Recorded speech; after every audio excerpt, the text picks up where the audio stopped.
Shalom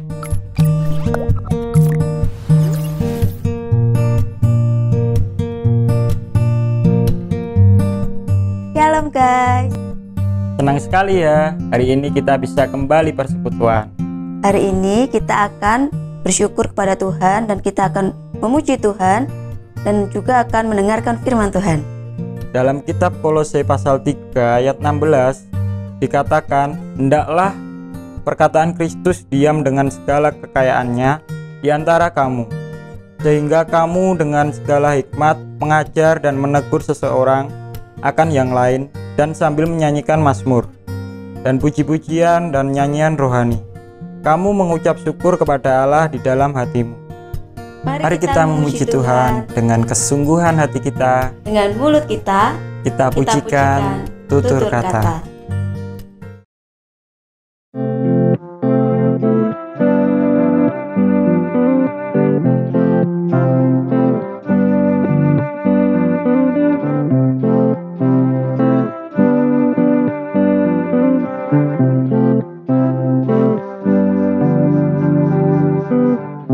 Bagaikan air sirami tanah gersang, terasa sejuk menyegarkan, bagai cahaya mentari hangat memelukku. Damai di jiwaku, lembut indah tutur katamu, terangi jalanku, menghibur hatiku, memberi pengharapan untuk selamanya, sampai selamanya. Perkataanmu bertumbuh di hatiku, siang dan malam selalu ku renungkan. Janjimu yang indah, ku berjalan di dalamnya.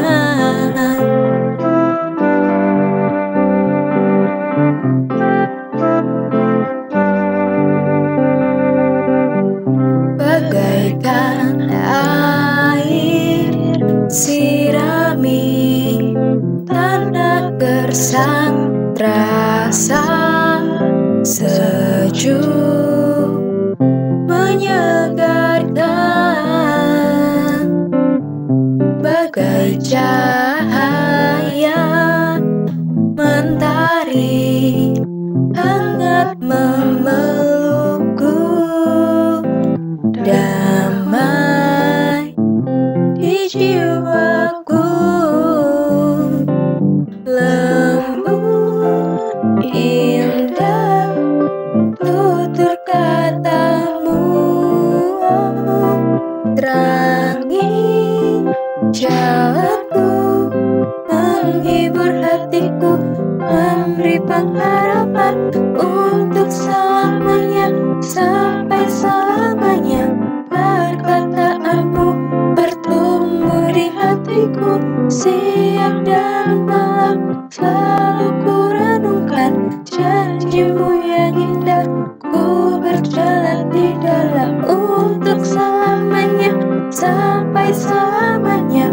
Perkataanmu bertumbuh di hatiku, siang dan malam selalu ku renungkan. Janjimu yang indah, ku berjalan di dalamnya.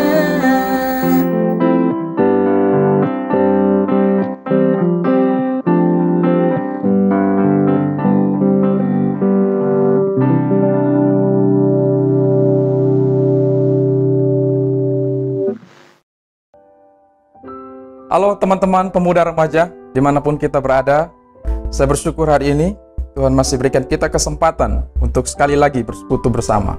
Mari sebelum merenungkan firman Tuhan, saja kita tundukkan kepala kita berdoa. Ya Tuhan, kami datang kepadamu, membawa seluruh hidup kami, tiba saatnya kami akan merenungkan firman-Mu. Tolonglah kami, bukalah hati kami, sehingga kami dapat mengerti firman-Mu. Tolonglah kami, mampukanlah kami, sehingga kami boleh melakukan dalam kehidupan kami hari lepas hari. Demi Yesus kami berdoa. Amin. Tema renungan kita hari ini cukup menarik bagi saya. Jadi kalau saya sebutkan mungkin di antara teman-teman sebagian yang sudah tahu. Kata anjay. Jadi kalau teman-teman sempat ikut media sosial, teman-teman pasti tahu kata ini sempat viral seperti gitu ya. Dari seorang YouTuber, seorang artis yaitu Lutfi Aghisal. Jadi setelah saya ikut semacam perbincangan dia di salah satu media televisi, di situ dia katakan bahwa bahasa menunjukkan bangsa. Nah ini menarik, sehingga itulah dia mulai kata anjay ini akhirnya diangkat sama dia dan akhirnya menjadi viral di media sosial.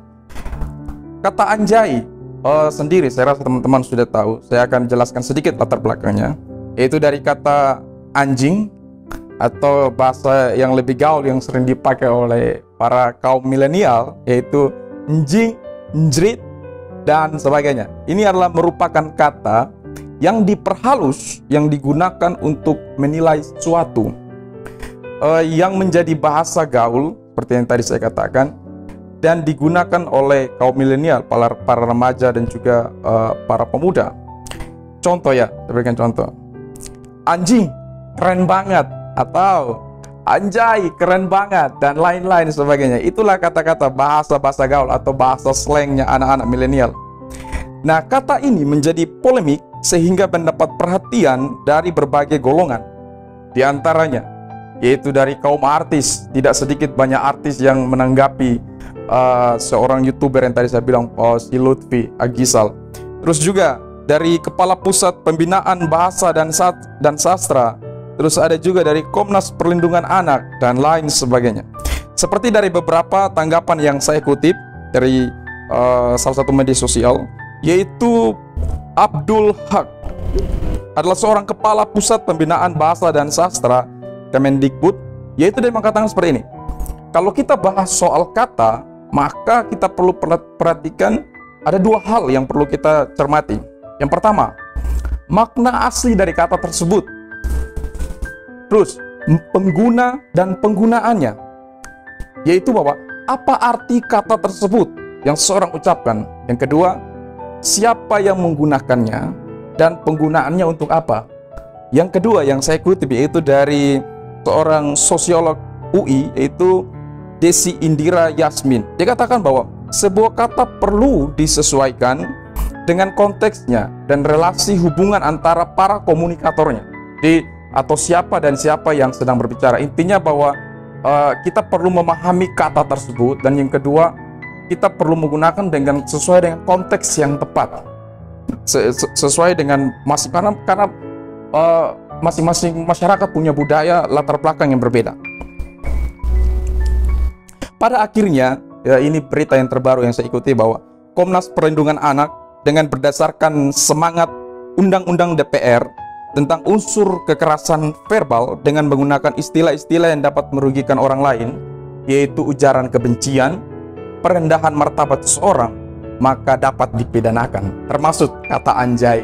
Jadi itu berita terakhir yang sempat saya ikuti.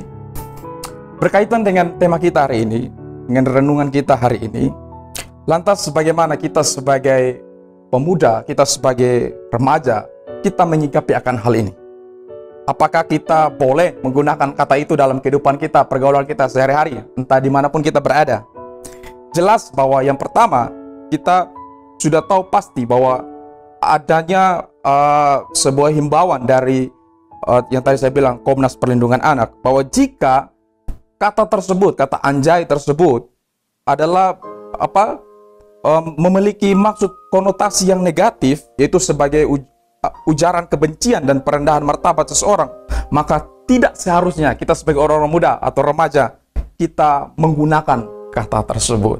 Jadi itu jelas ya, kalau konteksnya konotasinya jelek untuk merendahkan teman kita, seseorang, tidak seharusnya kita menggunakan kata tersebut. Terkait dengan permasalahan ini, maka saya ajak kita merenungkan satu bagian firman Tuhan yang saya rasa kita perlu pelajari dari Rasul Paulus, yaitu dari 1 Korintus 10 ayat 23 Saya akan bacakan bagi kita 1 Korintus 10 ayat 23. Paulus katakan demikian. Segala sesuatu diperbolehkan, benar, tetapi bukan segala sesuatu berguna. Segala sesuatu diperbolehkan, benar, tetapi bukan segala sesuatu membangun. Apa sih konteks dari ayat ini? Kenapa Paulus sampai mengatakan demikian? Karena kota Korintus adalah kota metropolitan dan terkenal dengan perbuatan jahat yang begitu besar. Salah satunya yaitu penyembahan berhala. Nah, dalam perikop ini, Paulus berusaha mengingatkan kepada jemaat Korintus tentang makanan yang dipersembahkan kepada penyembahan berhala. Karena ternyata di antara jemaat Korintus ada sebagian yang sudah terlibat di dalamnya, dan itu menjadi persoalan di antara mereka, yaitu apakah boleh makanan yang setelah dipersembahkan kepada berhala oleh orang-orang yang bukan dari golongan mereka terus dijual ke pasar. Di situ di ayat dikatakan pasar daging. Bolehkah mereka membeli terus memakan atau mengkonsumsi daging itu, makanan itu? Nah, ini menarik. Akhirnya di sini kalau kita baca ya dari ayat 24 sampai 33 pada pasal yang tadi 1 Korintus 1 ayat 10, itu kita dapati bahwa Paulus memberi jawaban terkait dengan masalah itu, yaitu boleh kita makan segala sesuatu itu. Makanan itu boleh kita makan. Namun di situ ada poin penting yang Paulus tekankan, yaitu ini teman-teman perlu kita perhatikan baik-baik ya.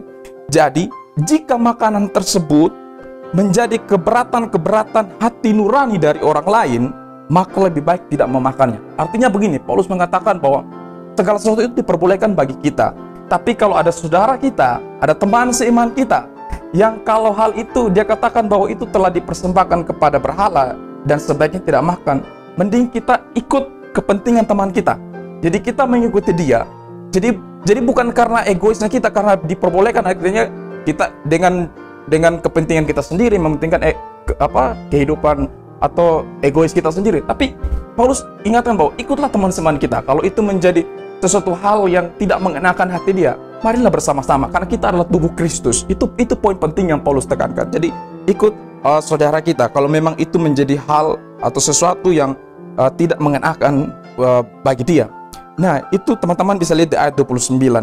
Terus di situ dikatakan bahwa Paulus juga membandingkan dengan dirinya sendiri. Teman-teman bisa baca di ayat 33 ya. Dan poin kedua, poin penting yang Paulus mau tekankan, yaitu segala sesuatu yang kita lakukan semuanya untuk kemuliaan Allah. Nah, ini yang penting. Itu di ayat 31 teman-teman bisa lihat. Jadi Paulus ingin menekankan kepada jemaat Korintus bahwa mereka adalah tubuh Kristus yang tidak bisa dipecah-pecahkan, tidak bisa mau ikuti kehendaknya sendiri, mementingkan kehendaknya sendiri. Tidak, Paulus mau mereka bersatu. Kalau ada temannya memang terganggu dengan makanan seperti itu, alangkah lebih baiknya kita ikuti teman kita. Itu poin penting yang ini Paulus tekankan. Intinya yaitu bahwa segala sesuatu yang kita lakukan semestinya membawa keuntungan bagi orang lain atau saudara kita, terlebih lagi membawa kemuliaan bagi nama Tuhan.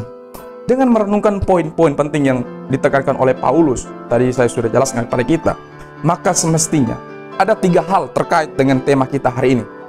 Sesuai dengan kata anjay ya, bagaimana kita bolehkah menggunakannya dalam kehidupan kita sehari-hari. Yang pertama yang perlu kita renungkan, apakah kata anjay tersebut berguna nggak bagi pribadi kita?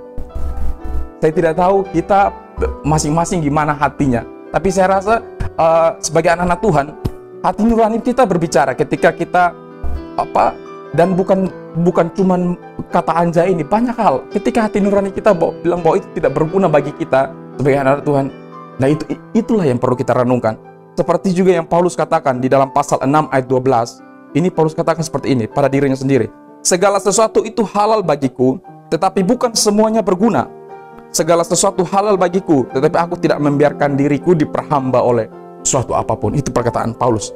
Yang kedua, apakah kata tersebut, yaitu kata anjay, berguna bagi sesama kita?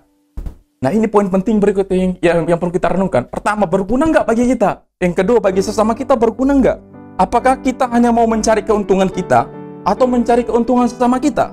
Kalau teman kita tidak nyaman dengan kata itu, alangkah lebih baiknya kita tidak usah pakai kata itu. Yang ketiga, yaitu yang perlu kita renungkan, apakah yang kita lakukan memuliakan Allah? Jadi yang pertama, berguna nggak bagi kita? Yang kedua, berguna nggak bagi sesama kita? Membangun nggak kehidupan rohani sama kita? Yang ketiga, apakah kata itu memuliakan Allah?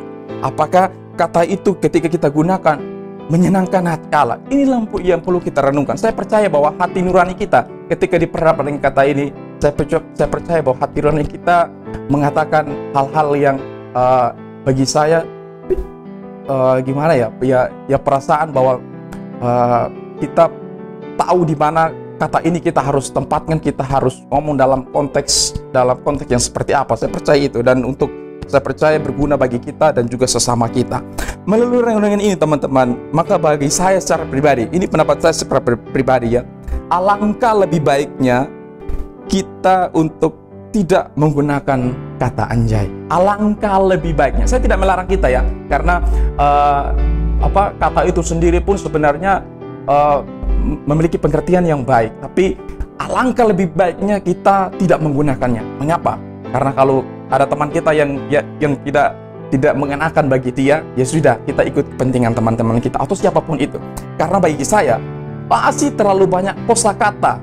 Kalau mau bilang bahasa gaulnya milenial zaman sekarang, masih banyak kata-kata kosakata yang bisa kita pergunakan seperti itu ya. Saya tutup renungan hari ini dengan sebuah kisah yang pernah saya alami. Jadi ini kejadian yang pernah saya alami sudah terlalu lama ya. Jadi saya dengan teman baik saya. Jadi kami sering bergurau. Jadi biasanya kami bergurau tentang nama dia atau nama saya atau nama papanya atau nama papa saya. Pokoknya tentang keluarga. Jadi kita sering istilahnya. Jadi bergurau kayak gitu. Jadi mau di depan umum, mau kita secara berdua pribadi, itu sudah menjadi makanan kita sehari-hari lah. Pokoknya konsumsi kita berdua lah. Jadi tidak ada yang namanya tersinggung apa segala macam, rasa sakit hati lah. Tapi suatu saat saya ingat kejadian itu. Waktu itu saya bicara sama dia. Ya pakai bahasa yang sama tentang nama dia. Teman-teman tahu, dia diamin saya. Ini saya udah mikir ini kayaknya kata saya ini salah ini sama ada kalimat saya yang salah ini. Dia diamin saya karena memang di depan umum. Tapi bagi saya wajar karena saya sama dia sudah sering melakukan hal tersebut, bergurau gitu. Akhirnya dia diamin saya. Setelah itu dia pergi, saya samperin dia. Saya pergi, saya tanya, "Bro, kamu kenapa kok tiba-tiba diamin saya? Adakah kalimat kata saya yang salah?" Terus dia ngomong bahwa dia tidak suka dengan nama yang tadi saya sebutkan, nama dia itu. Di situ saya mikir bahwa teman-teman perhatikan sini ya. Kata yang saya gunakan sama dia itu tepat karena ini saya sama dia. Terus yang kedua, konteksnya tepat karena saya sama dia bergaul erat. Jadi terus kita menggunakan hal ini sudah sering. Jadi sesuatu yang candaan, bergurau. Tetapi ternyata dia sakit hati. Dari situ saya memutuskan sampai sekarang tidak menggunakan gurauan itu atau memanggil dia dengan sebutan itu. Dari sini teman-teman, dari kisah ini, dari cerita ini, saya ingin mengatakan bagi kita bahwa saya tidak melarang kita untuk menggunakan kata anjay ini, tapi mari kita pergunakan di konteks yang baik, yang sesuai, dan kita lihat siapa orang-orang di situ. Kalau memang itu menjadi gurauan antara kita dengan sahabat kita sendiri, ya silakan, itu konsumsi teman-teman masing-masing. Tapi bagi saya, alangkah lebih baiknya mari kita gunakan, karena masih banyak kosakata yang baik yang bisa kita gunakan. Seperti yang Paulus katakan bahwa segala sesuatu itu sah atau segala sesuatu itu diperbolehkan, tapi apakah itu berguna? Apakah itu membangun? Baik untuk kita secara pribadi, teman kita seiman, ataupun itu memuliakan Tuhan kita Yesus Kristus.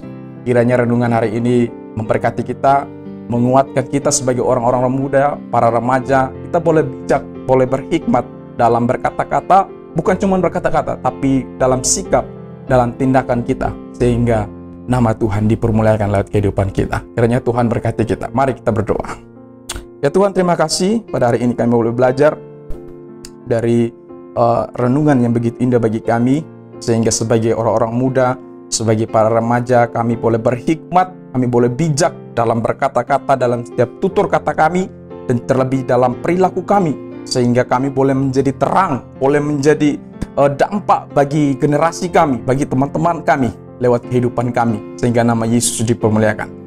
Hamba berdoa secara khusus bagi pergumulan setiap para pemuda, para remaja, dimanapun mereka berada, mereka yang bergumul dengan sekolah mereka, studi mereka, pekerjaan mereka, mereka yang mencari pasangan hidup, mereka yang bergumul dengan apapun itu Tuhan, hamba berdoa menyerahkan ke dalam tangan kasih-Mu Tuhan, yang tolong mereka, mampukan mereka untuk menjalani hidup mereka sebagai orang remaja, para pemuda yang sungguh-sungguh mencintai Tuhan, yang mau melayani Tuhan dengan setia. Terima kasih Tuhan, ini doa kami, ucapan syukur kami, demi Yesus kami berdoa, amin. Halo guys, ada pengumuman nih untuk pemuda remaja Efata. Yang pertama, bagi teman-teman yang telah menyelesaikan pembacaan Alkitab Perjanjian Baru, yang selesai membaca pada tanggal 26 September, waktu ibadah ucapan syukur, Komisi Pemuda Remaja yang ke-70 akan mendapatkan hadiah loh. Dengan syarat, pada hari Kamis tanggal 24 September memberitahu kepada Kak Yudi yang telah selesai membaca Alkitab Wahyu pasal 20 sesuai dengan jadwal yang telah diberikan oleh Kak Yudi. Yang kedua, kita akan merayakan ibadah ucapan syukur Komisi Pemuda Remaja Efata yang ke-70 pada hari Sabtu tanggal 26 September 2020 jam 6 sore. Yuk kita dukung ibadah kita ini dengan doa kita masing-masing. Sekian pengumuman hari ini, Tuhan Yesus memberkati. Dadah.